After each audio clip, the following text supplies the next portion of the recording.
Well, there we are. We are live. Happy Thanksgiving evening, everyone. Sorry, I just knocked a light here off its stand. So let's get that a little more lined up. I did not put out an announcement. I just figured that out. So as soon as everybody starts gathering in here, we can get going. So this is just me kind of warming everybody up, warming myself up. I mean, nobody's here yet. Well, one person's here, but that might be me. So I don't know how this thing works. So we've just gone live direct. This is not going through the radio station. We're 39 seconds into the show, and I think we've got somebody starting to come in. Hey, Siani, how you doing? Hey, Matt Finn, how you doing, brother? I forgot to put out a reminder that I was doing a live show. I've been sitting here at my desk all day painting, and so the wife and kids are gone. They're going to be home. They're going to be walking in probably about 20 minutes from now, and they'll be getting home. And so, it was one of those things. My wife went up to, as I mentioned, I don't go up to the in-laws. I don't spend a lot of time with them. And Rainey and I, on a totally unrelated issue, had a little spat before she left with the kids this morning. It was about an hour before she left. And so it was like, everybody's like, I'm not talking to you. I'm not talking to you either. So don't talk to me and tell me you're not talking to me. And so they took off, and so you never know how things are going to be until, she calls and it's like, hey, how you doing? Hey, and I love you too. Bye. Drive safe. I'll try. And so everything's normal, I think, as normal can be. It wasn't like a huge blowout, it just a spat. Do you ever have those with your spouse? You ever have your significant other? Do you ever have those moments where you say, why don't you just leave for a while? That would do us both really good if you just left. So come back, though. Marriage, yes. Marriage. And so, hey, good to see you all. Hey, Kevin Olson, good to see you over there at Regions Hospital in St. Paul. I hope you're doing okay today. And I hope you had a decent Thanksgiving for being in the hospital. Did they do it up right at the hospital for Thanksgiving? Or do they let you just languish with regular old hospital food? So you only had if only you had a significant other. I hear you, Kevin. And and being close to somebody, closeness means you are the most vulnerable to that person.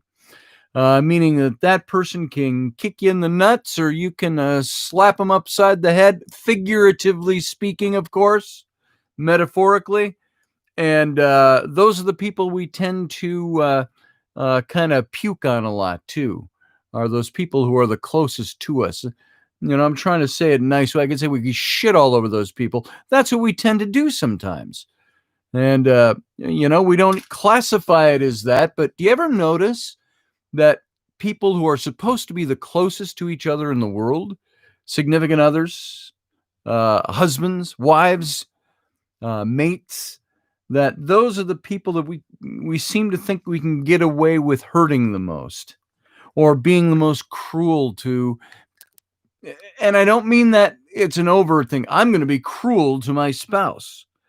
But have you noticed that it's so easy sometimes to say the things you say to your significant other? Would you ever say those to anybody else? Would you say those to somebody at work? Would you belittle? We talked about that a few weeks ago. Would you belittle your partner? Would you belittle someone at work the way you belittle your partner in public? Those are questions, and you see that stuff always happens.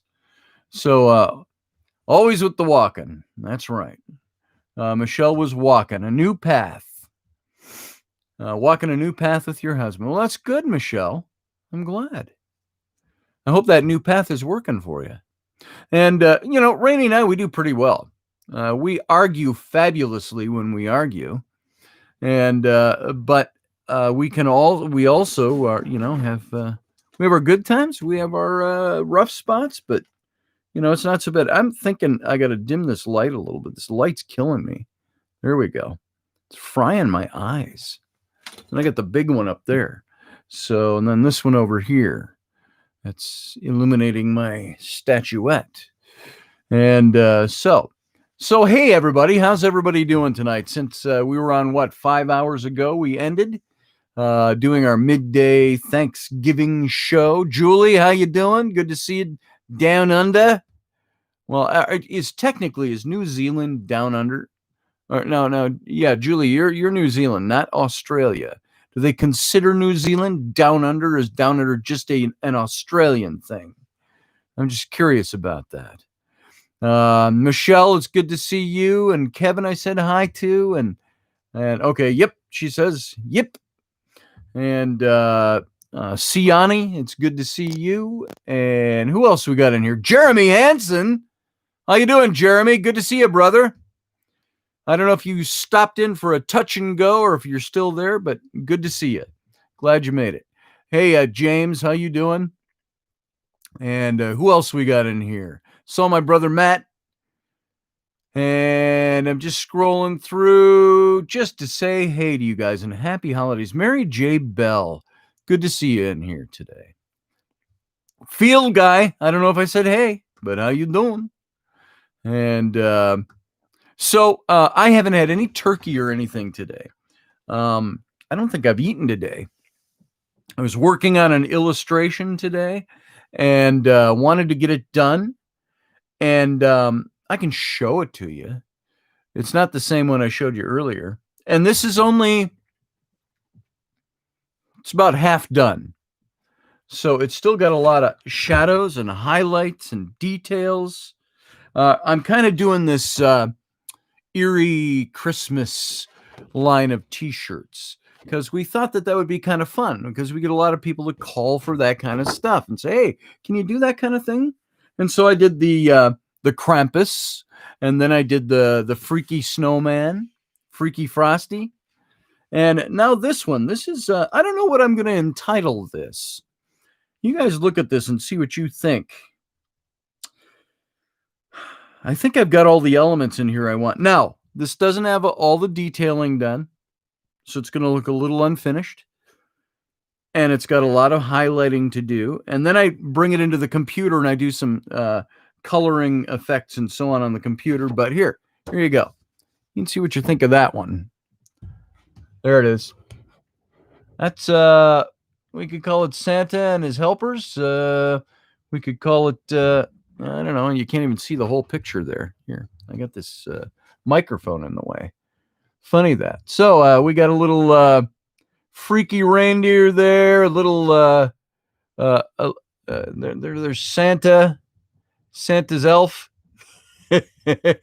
Bag-o toys. And you can see it's, I don't have all the detailing done. You can see, especially on the reindeer, in front of Santa, the reindeer, none of that's detailed out yet. So I'm still working on that. But Santa Claus and his mistress, and maybe she became Mrs. Santa. That's Mrs. Santa. That's when they were dating. So back before he got fat and back before they both got old. So there you go. Sexy Santa. So that's the one I'm working on. That'll be for a t-shirt, it'll fit on a t-shirt. And I got to do all the verbiage and stuff like that. And so I got to figure out what to call them. There you go. I made her green. She's like, if you're into Star Trek, she's like the Orion, Santa and his Orion slave girl. So there you go. Rainy post for me for that, by the way. So that's what I was working on all day. Hey, Scott Lowry. Good to see you. Thank you, Michelle. And James is dreaming of a Catholic Christmas. What's different about a Catholic Christmas? Is it just the liturgy? Is it the church stuff that goes along with being Catholic for a Catholic Christmas? Thank you, Siani. It's just, see, I always say I'm not an artist. I'm an illustrator. There's a difference. I couldn't paint in oils if my life depended on it. So Kevin says they did serve a very nice traditional dinner with all the fixins, except for cranberry sauce. Not the same without it. You know, Kevin, when I was in the hospital a few months ago for the heart attack, I hated that they had me on, because I had a heart attack. They had me on that certain diet. You can order the like room service. I was at Regions where you are now, and so you can order things, but it's like, I'd like the oatmeal, please. Okay, you can do that. You can have oatmeal. Can I have toast with that? Sure, you can have toast. But you have to have the toast dry, and you can't put any raisins in your oatmeal. You know, it was stuff like that. Well, you've gone over your carbs now. Oh, with a oatmeal and toast? So that was a little, and I will take that back. I had Kevin, get the meatloaf. The meatloaf is good at Regions, if they still have it on the menu. And so I'm not sure what they got you on there for with a diabetic diet. I got somebody ringing my doorbell. I don't know if it's my children. Since this is an unofficial radio show and we're live, I'm going to go answer the door. I might have locked the door on them. Hold on a second, guys. Talk amongst yourselves. Oops, I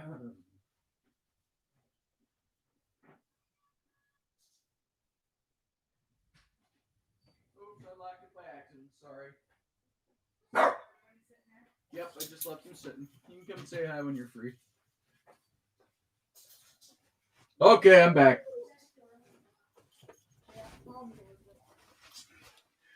See, we've got this thing. We've always had this thing since Rainey and I have known each other. We don't have a key for our house. We lost it like the day we got it. And so, yes, I am on radio. No, I'm just talking to my computer. Cool. Yeah, cool. Hey, you want to say hi? There's Rowan again with her new haircut. How's that new haircut working? Good. Everybody like it? Oh, Dad. I was just fluffing it up a little there. Come on. What? Pull me off my stool. You got me at a bad angle here.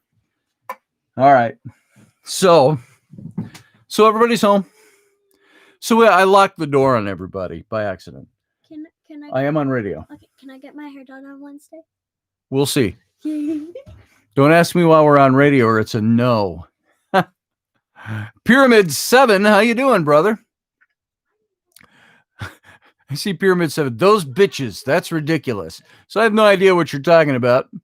But there it is. Hey, Teresa, good to see you. Marie, good to see you too. I hope everybody had a great holiday today. Slightly Slanted Sleuth, good to see you. I don't know if I've ever seen you before, at least not by that moniker. Good to have you here. And who else we got that came in? I had to, and you can see we're doing very informal tonight. It's just YouTube live. It's not the radio. And so, my wife got some new jewelry. I'm a turkey. Oh, no. She's a turkey. Here. That's my turkey noise. That's very nice. I would like a Happy Thanksgiving. I would like a breast and a thigh, please. They're out on the counter. It's actually mine. Get that off. It's actually yours? She made it Okay. at school. As I was saying, it's more informal in here tonight. So, and there's my lovely wife. How you doing? I'm tired. How you doing? How you doing? I'm doing. How you doing? I'm doing. Hi. So, what do you think? There you go. That's cool. Santa and his helper. Nice. I like the evil rabbit reindeer. Thank you. I want to see.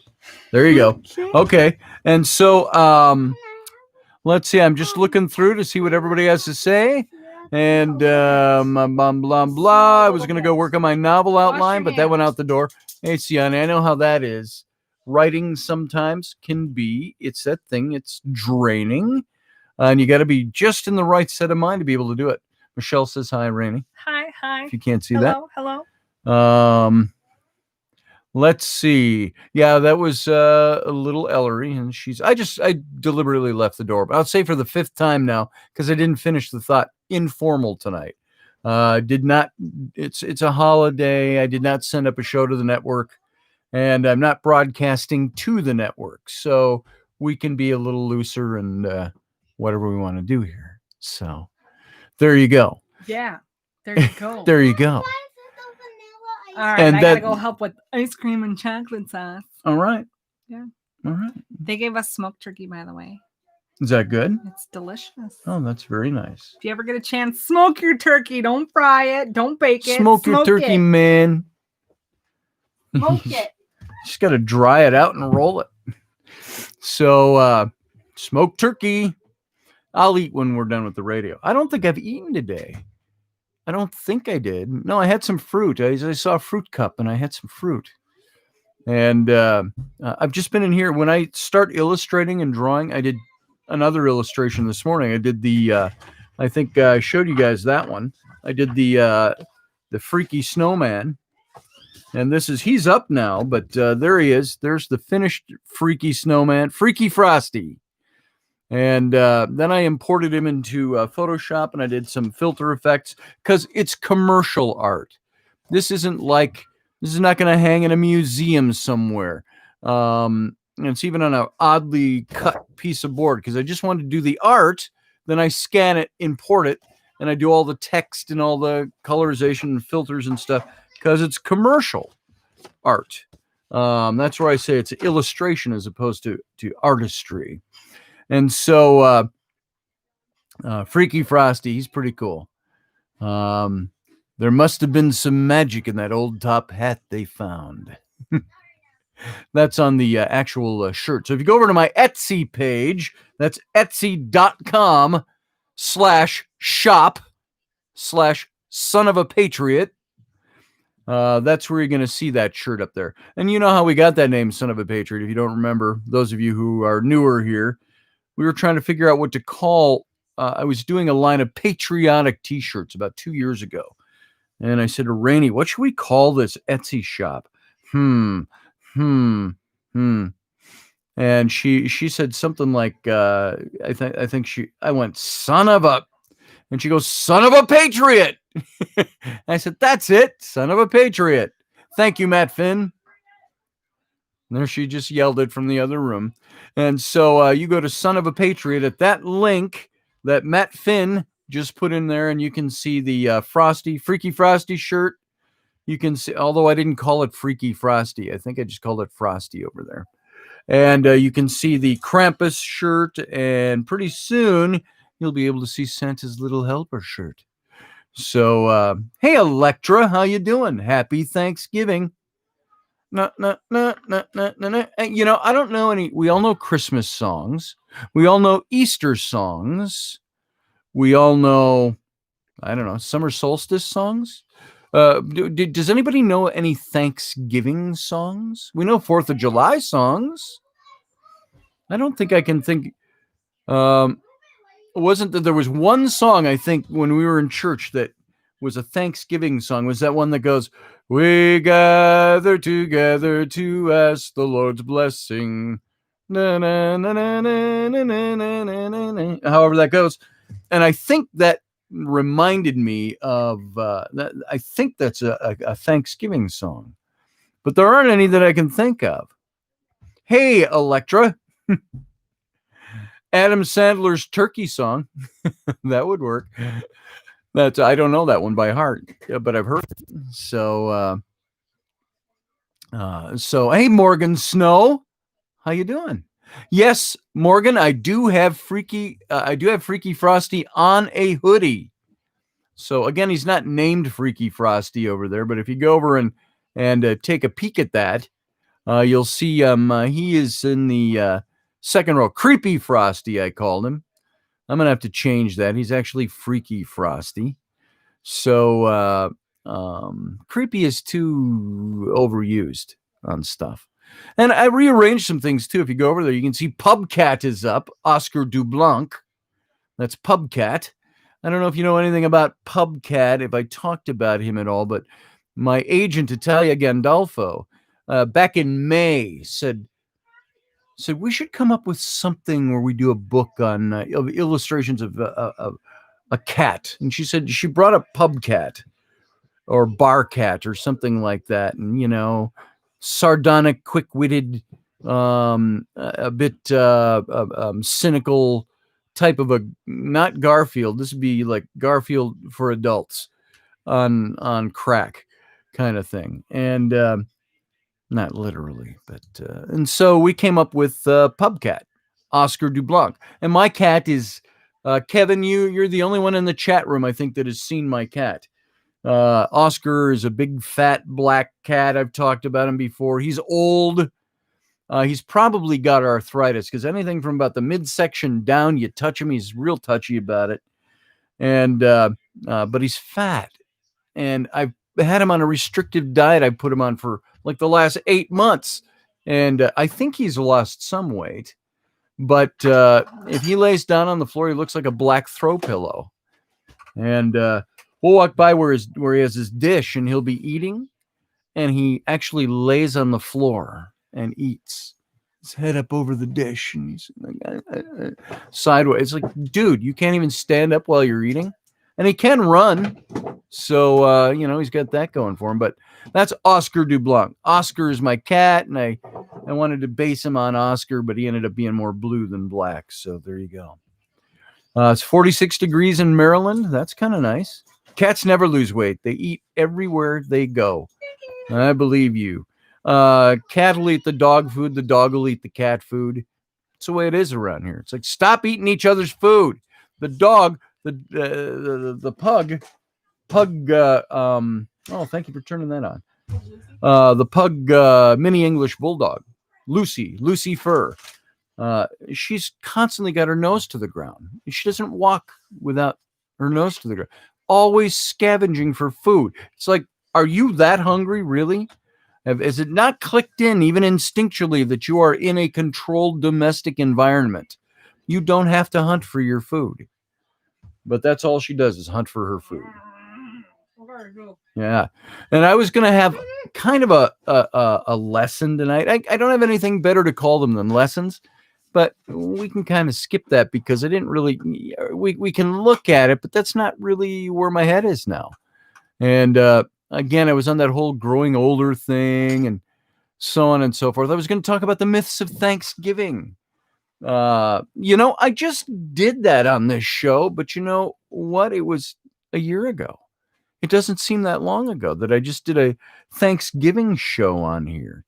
And, but there's this, I've got this thing up here about the myths of Thanksgiving, the Thanksgiving story, the lasting damage that those myths can do. And I look through some of this material and I think, you know what? This is really, don't judge me, she says. Go over there and just clang your dishes over there, honey. So, I'm freezing and she's eating ice cream. So, but it's about Thanksgiving. And then you hear the other side again that says, well, no, Thanksgiving was all about the Indians and then how we stole everything from them. And I know I did that series, on the taking of the American West, but it's been happening since the beginning. So, yeah, it has. Since Europeans came here. Are you going to help, or are you just going to peanut gallery it over there? Gallerying. Yeah. Enjoying my ice cream with my 5 layers. You're gonna get a spanking if you're not careful. Don't threaten me. I threaten you. Let's see. So this whole thing about the myths, and we've grown up with them. We see them in old movies more now than modern day. But when some of us who are over 40, when we were back in school, grade school, we had our Thanksgiving pageants, and children put on headdresses like Rainie's spiffy little turkey headdress she had on when she came in tonight.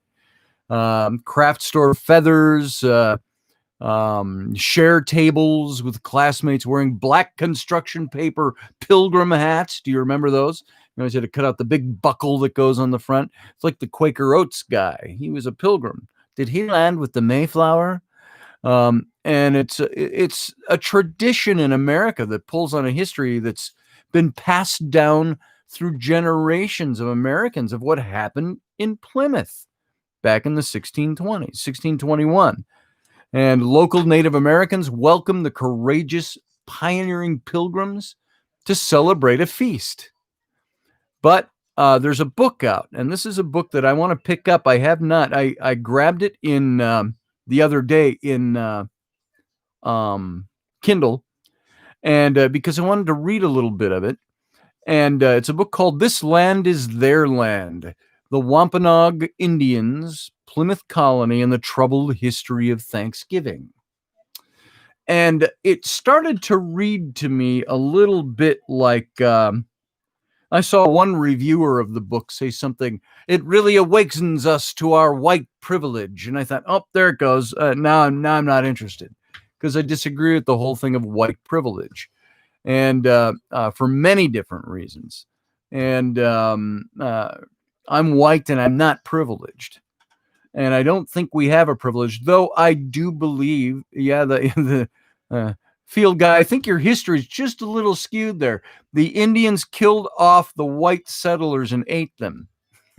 I don't think that's exactly what happened. But hey, Roger, how you doing? Carly and I were deep into a Christmas movie. Just wanted to check in. Will you go enjoy your Christmas movie? Good to see you. Say hi to Carly for us. Yeah. So this book, by the way, it gets a little bit into that too much, but Silverman's book might be worth looking at. I'm going to read it. I'm going to at least give it a shot here. And I thought I had it up here just to kind of take a look at how he starts his book. This is the introduction. And he says in his book that I'm going to read a little bit of this. This is his introduction in the book. He says, serious critical history. This is how the book opens up. Serious critical history tends to be hard on the living. It challenges us to see distortions embedded in the heroic national origin myths that we've been taught since childhood. It takes enemies demonized by previous generations and treats them as worthy of understanding in their particular contexts. Ideological absolutes, civility and savagery, liberty and tyranny, and especially us and them begin to blur. People from our own society who are not supposed to matter, and those whose historical experiences show how the injustices of the past have shaped the injustices of the present, move from the shadows into the light. Because critical history challenges assumptions and authority. It often leaves us feeling uncomfortable. Yet it also has the capacity to help us become more humble and humane. Now, I'm going to say a couple of things about this right off the bat, is that I can see where he's going with this already. And I do believe that history is something that can open up a lot to us. You start understanding history and historical concepts and things that happen, and you're going to start seeing light shed. But when you try to make history fit what's going on now, that's where you have a problem, I think, when you try to squeeze history to fit. Matt says humans are just as bad to other humans. Hasn't changed much, much less death and carnage and more mental abuse on the internet. It's true. And he goes on, Matt says, I think those settlers went to live with the natives in another area. Yeah, and I think you're talking about Croatoa, the inscription on the tree, I think it was, or there was a sign tacked to a tree, and the colony was empty. And no sign of anybody. Well, in this book, let me go on. He says, there have always been and always will be reactionaries who accuse the tellers of such histories of iconoclasm. And today, such critics might take the charge of revisionism or political correctness. And so to defenders of the status quo, it doesn't matter if the origin myth or national history is untrue or hurtful to those it leaves out or vilifies. The point is that the story upholds the traditional social order by teaching that the rulers came by their position heroically, righteously, and even with the blessings of the divine. and some themes are favored by those guarding their privilege against the supposed barbarians at the gate. There you go. There's the word privilege. It only took them 2 paragraphs to get into talking about privilege. That we check our privilege against the gate, against the supposed barbarians at the gate. And he goes on with this. He's talking about, I've got to read it more and dissect it a little bit more to get a little better critique. I don't want to just slam him right off the top. But once again, when I start seeing something about white privilege being something that is an at issue, the thing we're supposed to be learning from this new history, I have a problem with that. Now, let me ask all of you, those of you who were here when we did the whole taking of the American West, the conquering of the American West, the subjugation of the American Indian. When you listened to that, did you come out of that series saying, if you're white, saying, well, I'm white privileged because of that? Or did you come out like, I don't want to give you the answer. You go ahead and let me know what you think about that. Because I want to talk about that for just a second. Field Guy says maybe Mars. Matt says maybe a tear in the multiverse. Maybe it is. So what do you all think about that? Anybody got a thought? Anybody? Bueller? A thought on that? The white privilege issue is looking at the history of America and the United States. Is it really a history of white privilege? Establishing white privilege, establishing, according to this historian, something I read about his book was that it is establishing how the colonists came in and worked a way to, in a sense, take what they wanted from the Indians, even though they didn't always do it through bloodshed, but to take what they wanted and to reestablish for the Native Americans here that there was an order to things that must be followed. And so there's no such thing as white privilege. Yeah, I saw you say that, Field Guy. Tell me what you mean. Go a little further, a little deeper than that. Just saw something. Well, that's peanut butter. I did have something to eat today. I had peanut butter toast at like 5 this morning. So I came out. Oh wow, that was bad. This is Morgan Snow. I missed something, I'm sure, in there. Are you talking about this topic? Matt Finn says, no, I just compassion for the people lost there and happy when reflecting back on that. We've become better people overall. I do too. I believe that too. I think we become a better people overall. I don't think that there is anybody. That's too broad a statement. Look at me. I'm 60 years old. I grew up in old school, 60s and 70s. The things I learned about history, but I've learned a lot about history. And I said, the history that I know now of, say, the taking of the American West, of the Native Americans in this country. I have a totally different understanding than I had when I was a kid. And that's due to opening up history, to talking more about history, to learning more about history, how things really happened.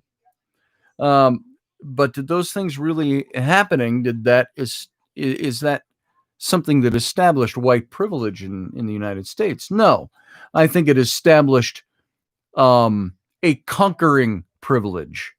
Remember when Europeans came to this country, this is going to be a generalized statement without digging overly deep. When colonists came here from Europe and they established something here and it turned into the nation that it turned into, and we imposed manifest destiny, and we started taking you know what? That was a conquering horde. They came in under the 18th century, 17th and 18th century mentality that we can take whatever we can conquer. And that's the mentality under which this country was established. We don't have that mentality anymore. We're not a conquering empirical country anymore. So I want to look into this some more and talk about this issue some more in maybe the upcoming days or weeks. Teresa says, with history going beyond what they teach and studying myself, I learned a whole lot more. Absolutely. I mean, history is a must. I think history should be taught in schools in a way that it attracts kids to it, not turns them off because I'm going to memorize dates and wars and battles and people and names and places. Bless you. Sorry. Oh, jeez. And but I think there's a way to teach history so that it's exciting and people get an understanding. You get such a much broader understanding of where we are now if you understand history. So, bless you, says Field Guy. Thank you. She thanks you, Field Guy. The Monroe Doctrine. Exactly, Field Guy. That's another one. So, with history going beyond what they teach it. Oh, okay. I already read that. Sorry, Teresa. It scrolls up and I missed that. So, Field Guy says, it means I'm white and I haven't been privileged. I don't believe there is such a thing. I think it's been made up by others. Every race has their ups and downs. Exactly.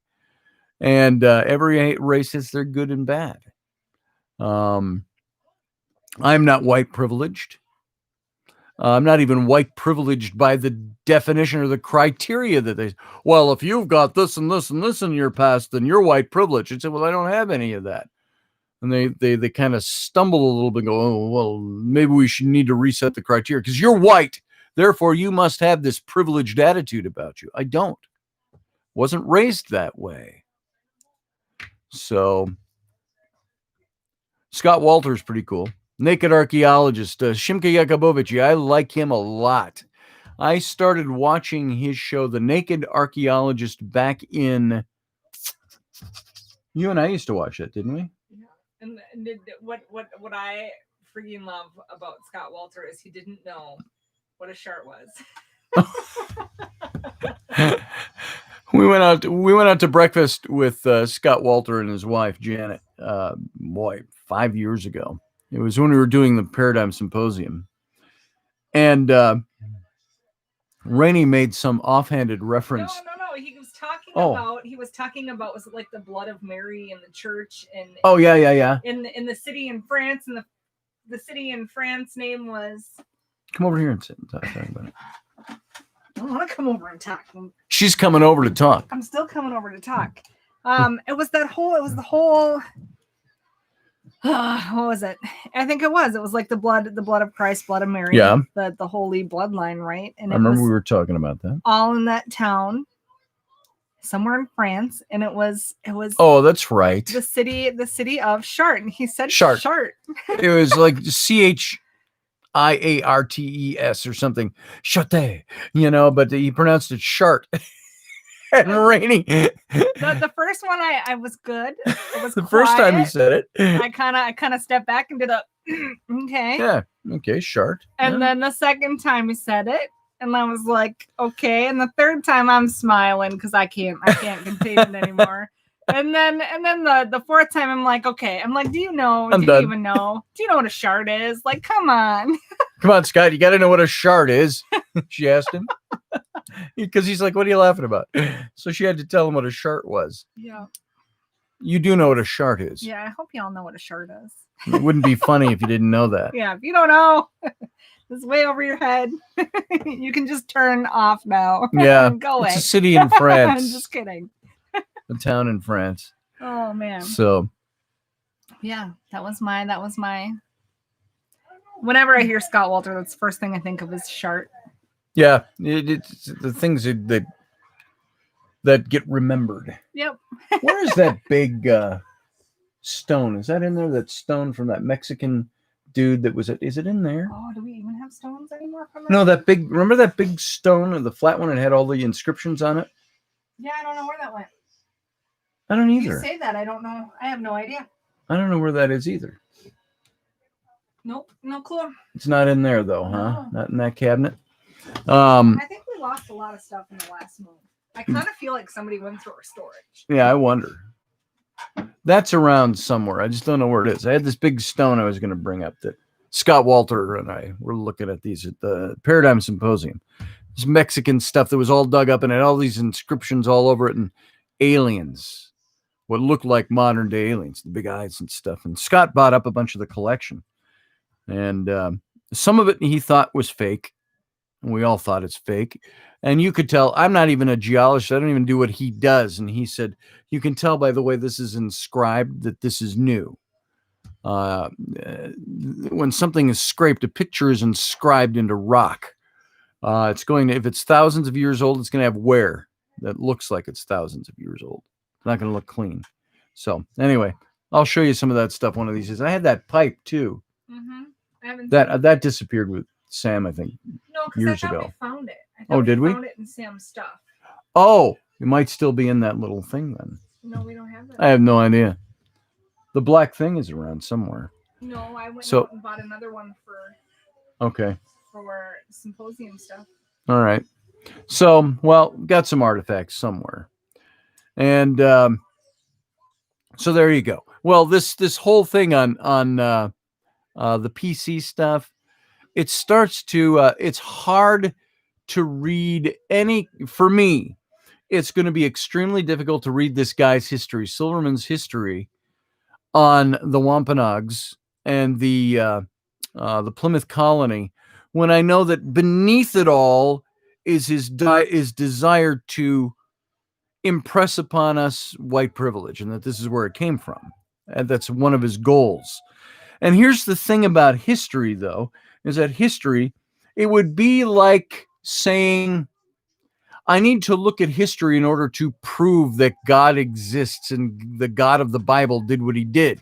When you start doing that, when you start filtering the way you interpret history through a certain mindset, a political mindset, a religious or a social mindset, then you're not looking at history for what it's supposed to be. History is amoral. There is no moral to history. History is. It is what it is. It's just the facts. History isn't moral. It isn't amoral. It isn't right. It isn't wrong. History is the record of what has happened. And what the record of what has happened is not right or wrong. What the people in history did is right or wrong. So, yeah, so do I, Teresa. But you know what? That'll probably not happen. I have to say at this point. It would have happened by now, I think. But I do have other people that are looking at putting together shows and stuff. And so we'll see. We'll see with that. I think that show would have been fun with John. And there was a point where History Trippers would have been a good show.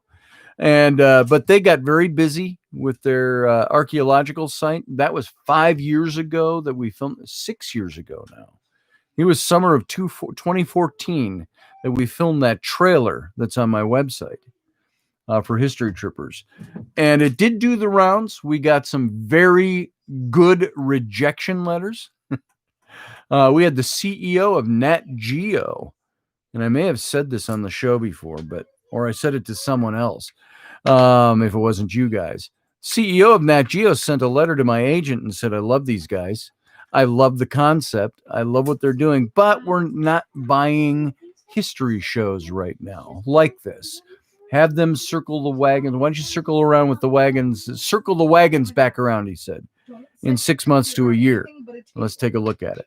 And once you present a show to the networks, and it's a show that's fully developed, the concept's developed, the people are there, the title of the show, you can't represent that in a year. You have to repackage it and distill it and do something different with it, because they won't look at it if it's already been presented and they either turned it down or pushed it away. So not now.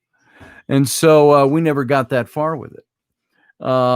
If you change it to Mystery Trippers, there you go, looking at historical mysteries. We actually had one that John and Rocky and I started to put together. And I did this with my agent. We called it Mission Macabre, where horror meets history was the subtitle. And it was similar. in that vein.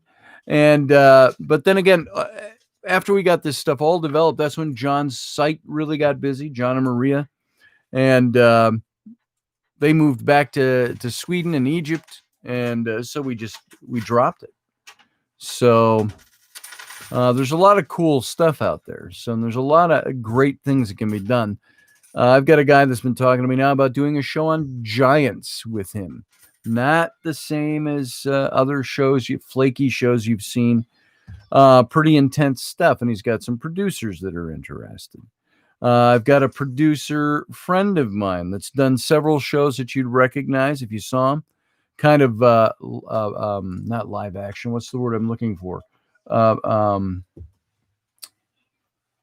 Shows like My Giant Life or something like that. Those are shows. They're called reality TV. Is that what all it is? Reality TV. And he approached me a couple of weeks ago and said, "I've got something in mind for you that I want you to host." And he says, "So," and I can't tell you anything about it yet. I'm not allowed to. And it's nowhere yet. It's just something he's got in development. So there might be something coming up that we do. So Unsolved Mysteries keeps coming back every decade, so that if it can keep coming back, anything can. That's very true. But that's different. That's a show that has a history already. It's been on television. It's not a concept that's been presented.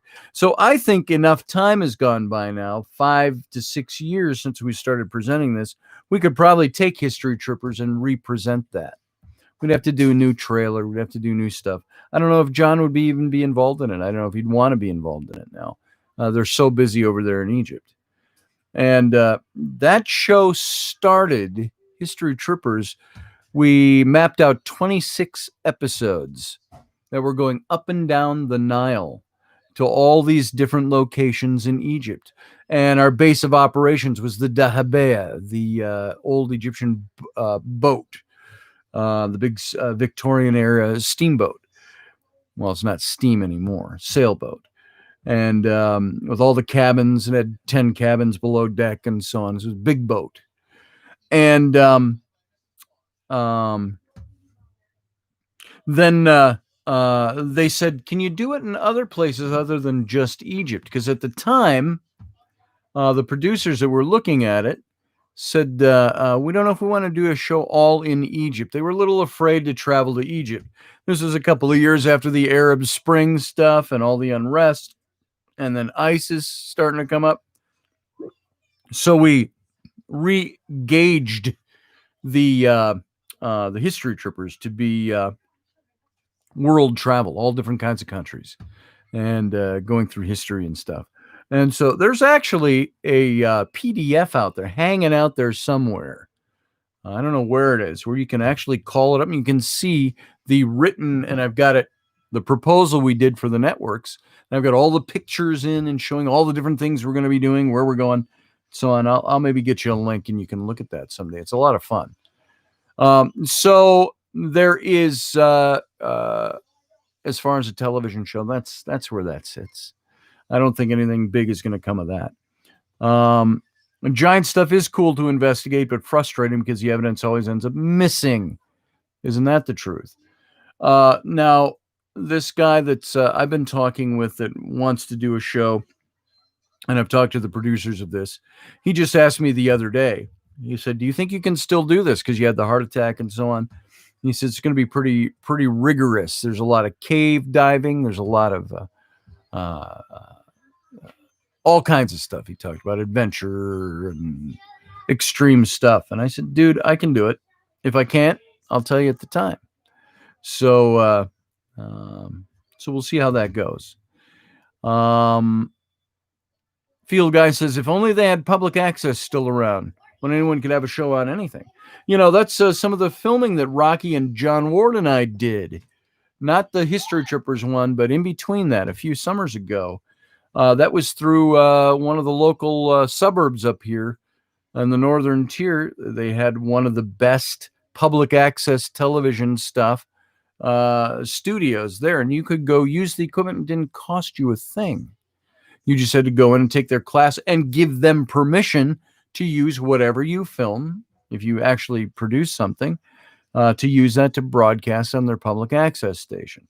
And that's when John and I, and Rocky, if you've seen some of the videos we've done where we were at Faribault and we were down looking for the old boys farm, the old lunatic asylum, I think it was called in the 1880s when it was started. It was a big home for lunatics and feeble-minded. I think was actually the name of the place. It's amazing how political correctness has changed the words you can use for that stuff.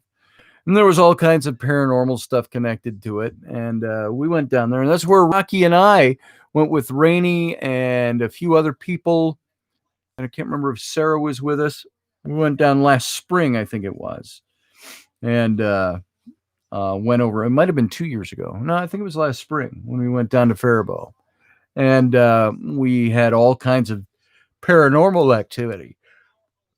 Took place in the woods there, and where the site of the old boys farm used to be. So anyway, yeah, always implicate the Smithsonian or the government in general. I agree. And so so there's some very cool stuff there, and maybe something we haven't done in a long time on the show, other than what my report was from the other night where Rainey and I had our investigation at the Water Street Inn. I haven't done a lot of paranormal stuff or a lot of the weird stuff or talking about the alien factor or the ghost factor or the giant factor and all these different things that are out there that seem to, like Matt said, people find stuff and then that stuff disappears. And that's what it was with, I know Scott Walter ran across that. Stuff in giants on a farm up here in northern Minnesota, giant skeletons. And years ago, those things just disappeared after the University of Minnesota came in there. And then the University of Minnesota denies ever having been there, kind of thing. So it's interesting stuff. We should take a look at some more of that. Yeah, Michelle, we do need a new sizzle reel. If anybody wants to see that sizzle reel, if you haven't seen it, go over to my website, scottallenroberts.com. And if you scroll down the page on the right-hand side, you're going to see there's a link to the YouTube, but you can watch it right there too. The video for the sizzle reel that we did for History Troopers. You can take a look at that if you haven't seen it and see what that's about. But then Rocky and I were going to do something. Now I think I want to do something with Rainey. I think Rainey and I should do a show. I proposed just loosely, just in words. We didn't go anywhere with it, but I said to my agent, I said, we should have a show that you see all these young buff guys with six packs, and they're doing all this historical travelogue, traveling around, and they have to always do the slow-mo shots where they've jumped in the water because of the heat of the desert and they jump in the Nile and they swish their hair back in slow-mo and the light glistens off of their pecs and their six packs. And I said, how about having a guy who's in his late 50s, pushing 60 at the time I said this to my agent, going around and traveling and doing the same thing, only I don't have six packs to show off. Although I could have.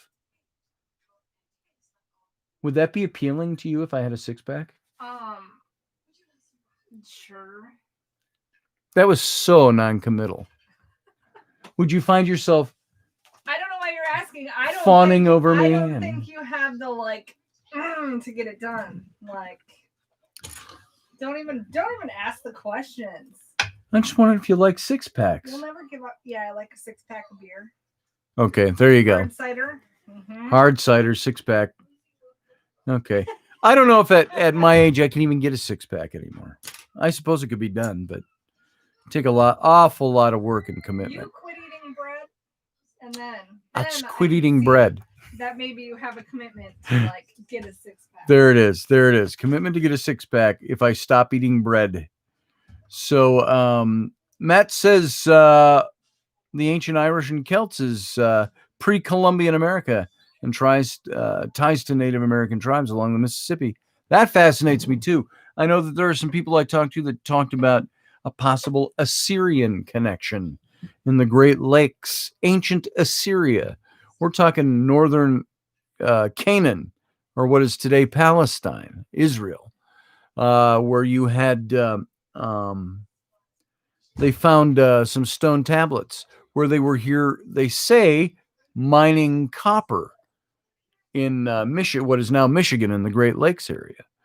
So there you go. Dad bod is the new OPK, says Matt. Six pack. Sorry, my blurry eyes. Dad bod is the new six pack, Rainey. Cool. There you go. I got dad bod. The beaches that way. Totally. So yeah. So yeah, she'll be sorry. I'm gonna get all hot and muscular and lean, and she wants it so bad that once I get that way, I'll be like, oh, you may touch the six pack. So let's see what else you guys want to talk about in the last few minutes we have of the show tonight. I'm not going to go long tonight because I'm hungry. I'm tired. And I got kids out there. They've been gone all day. I want to see my wife. I want to touch her six pack. Things like that. So, yeah, right, Matt. I don't know if that's what you're laughing at or not. So, and I want to finish this piece of art before I go to bed tonight. It's in my mind. I want to get it done. Yeah, Teresa, six packs. Hey, folks, hit that like button, says Teresa. Yeah, what Teresa said. That works. And so, anyway, so this was a show about nothing tonight. It was about Thanksgiving. We already did a little live presentation this afternoon, or live stream, not presentation, just to break the monotony of the day today. For anybody who wasn't doing anything, and those of you who maybe were and wanted to come over. So that was fun, and now we got the live show out tonight. We'll probably have a regular show tomorrow night. And that's for those of you who wonder, 9 p.m. Central Standard Time, 10 p.m. Eastern, that'd be 7 p.m. Left Coast Time. And that's when we air Monday through Friday at those times. Is the official over at Odyssey Radio, ODYSY1.com is where you can hear the audio stream over on Odyssey Radio Network. They're part of Mojo 50 Radio, and out of Dallas, Texas.